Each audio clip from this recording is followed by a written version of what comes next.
been doing this for 8 straight months. It's a really big help for us, especially all the foods and commodities the prices are really high. And when I got unemployed, also because of my depression and anxiety that's limiting me to go to work. Also, I have a son who's autistic, nonverbal. So when I stopped working, I just chose to focus on him 24/7. He's very dependent. That pushes me to come here regularly. That is Malvin. We're not sharing his last name because he's worried that sharing his story could hurt his future employment.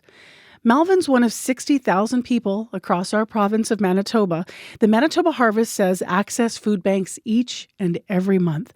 We're going to hear more about Malvin and his story in a little while. But his situation is not uncommon. The latest numbers show that more families with children under the age of 18 are relying on food banks to make ends meet.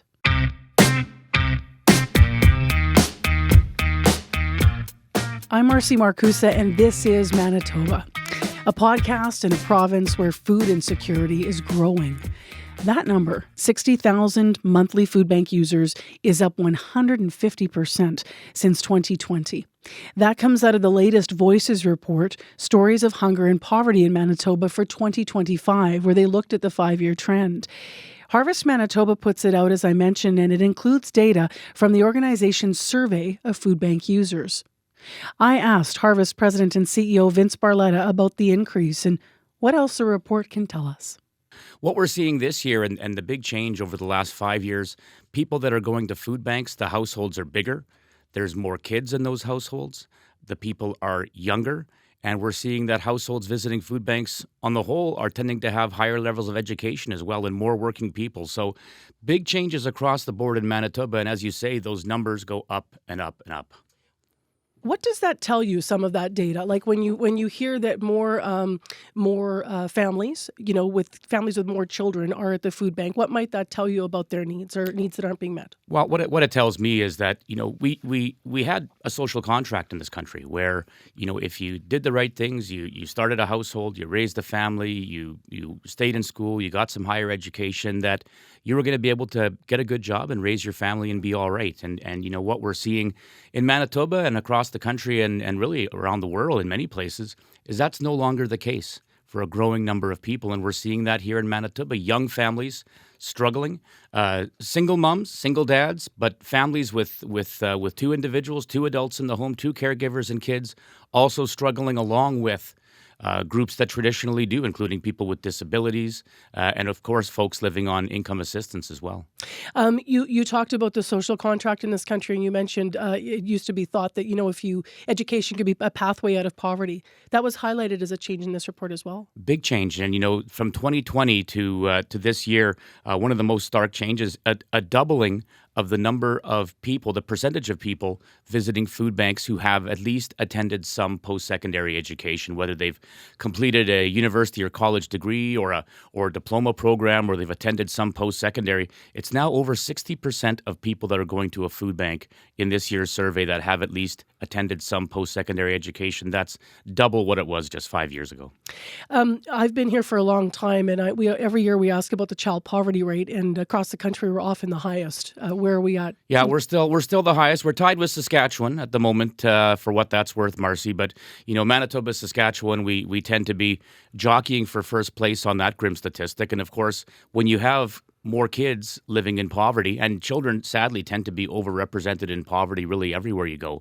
And in places like Manitoba, that's also the case. And that's a big part of what's driving family size up, the average size of the household going to a food bank in Manitoba. 5 years ago, around 2 persons per household. This year, just shy of 3 persons per household. And the big reason for that, more kids in those homes. What's a myth you'd like to bust, Vince, about food insecurity in our province? Being food insecure can happen to anybody. And we're talking about families who are struggling to put food on the table, even after getting a job.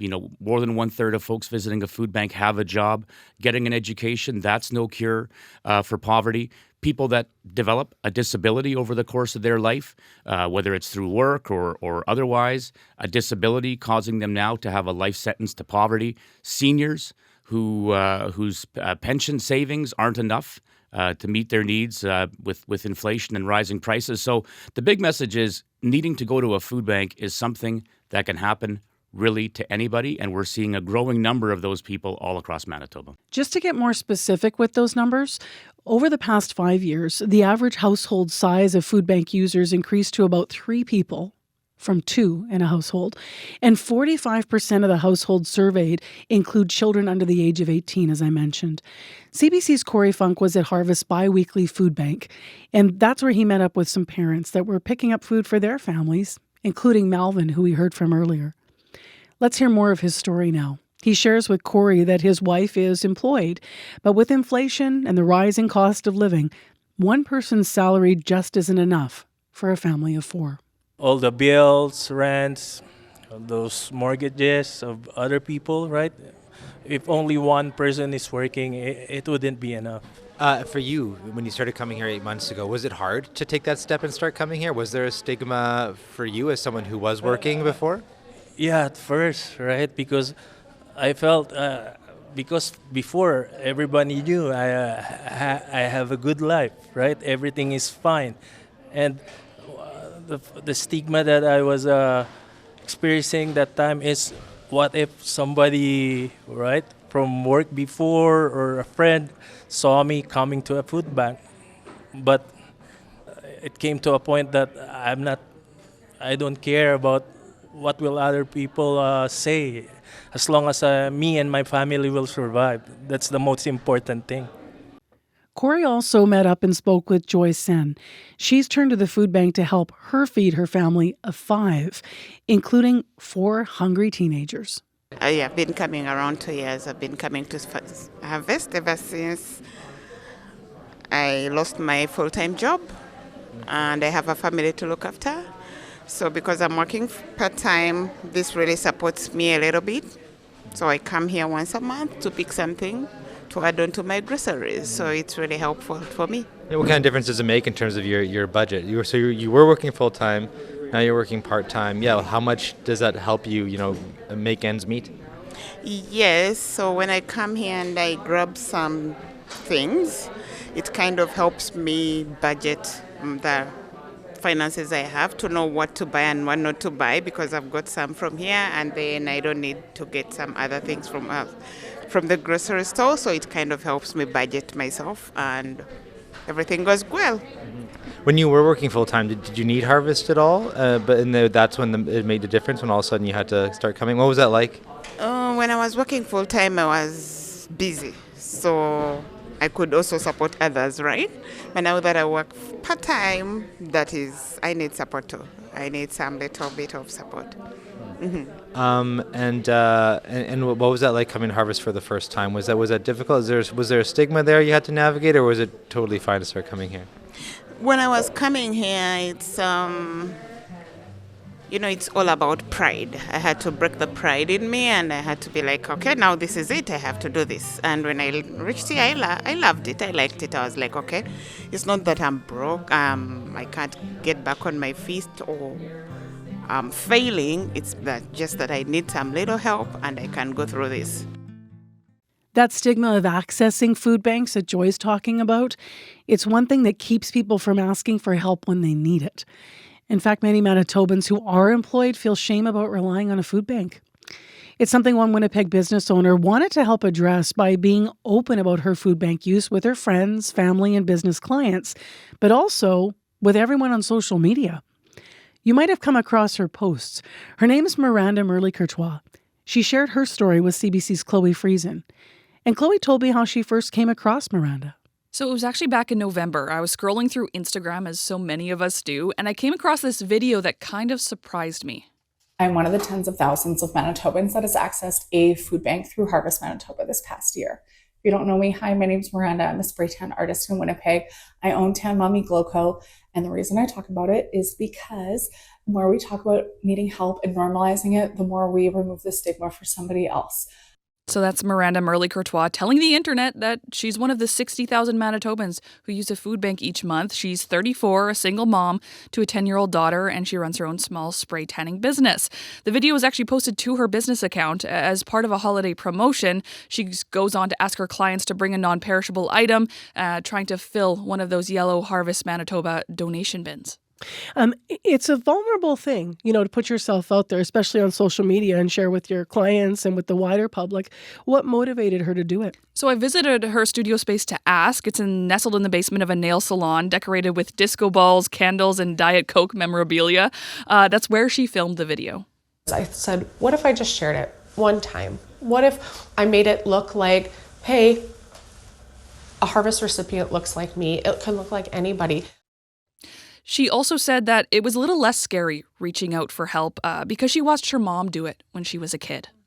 She was a stay-at-home mom, and then when she was a single mom, I kind of saw it because I was 14 at the time, so she was always open with us. We always knew. And then when we were in a position to help people, she kind of showed us that that's what you do. Miranda told me she's been going to Harvest Manitoba for 8 years now. She still remembers the feeling of relief after getting her first hamper. While she doesn't go every month, inflation and rising housing costs have made budgeting unpredictable. It's almost like anger. Like, it's almost because it's so unfair that we're all working full-time jobs. We're doing our absolute best. And then sometimes I feel like it's almost like anxiety that we're around the grocery shopping because I'll put everything and I'm like taking things out. What are we seeing then by the stats in Manitoba when it comes to people with jobs accessing food banks? It's not out of the ordinary. Actually, 1/3 of food bank users in this province are employed. Harvest Manitoba President and CEO Vince Barletta told me that this is a growing trend. 60% of their clients use their services on a month-to-month basis as a safety net.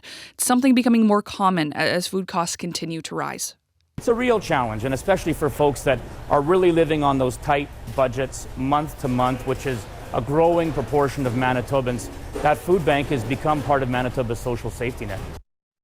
Well, Vince says Harvest will always be there for Manitobans when they need it. He wants to see more social supports dedicated to low-income Manitobans. Now, I also spoke with a professor of economics and labor studies who echoed this call. Jesse Hager at the University of Manitoba told me that inflation and a rising cost of living disproportionately affect people who earn less. So that pressure isn't felt evenly across Manitoba's population. Hager says that means that government strategies like tax cuts only really benefit those who have the money to spend. I want to end with Miranda, though. How's she doing this holiday season this year? She's doing really well. She recently celebrated her business's 1-year anniversary and won't actually need a hamper this Christmas. It's a big part of why she decided to do this donation drive. My dream is just, of course, to see my business succeed, but succeed in a way where if I'm fed, if we're housed, I can give back and we can keep building and growing and really being that community for kind of everyone who needs it. Chloe, thanks for bringing us her story. Thank you. That's the CBC's Chloe Friesen. So some of those social supports that Harvest has recommended to help ease the financial strain that Manitobans are feeling include government policies that they say need to change. The nonprofit says government policies like a cash injection for employment and income assistance are needed, more financial support for people specifically living with disabilities, and more significant investments in affordable housing that's geared to income are all part of the puzzle to make things better in Manitoba. Well, that's it this week for This Is Manitoba. It was hosted by me, Marcy Marcusa. And if you happen to be a new listener and you enjoyed what you heard or you learned from what you heard, please make sure you're following us wherever you get your podcasts. Thank you for doing that, and thank you for listening. We'll be back with a new episode next week.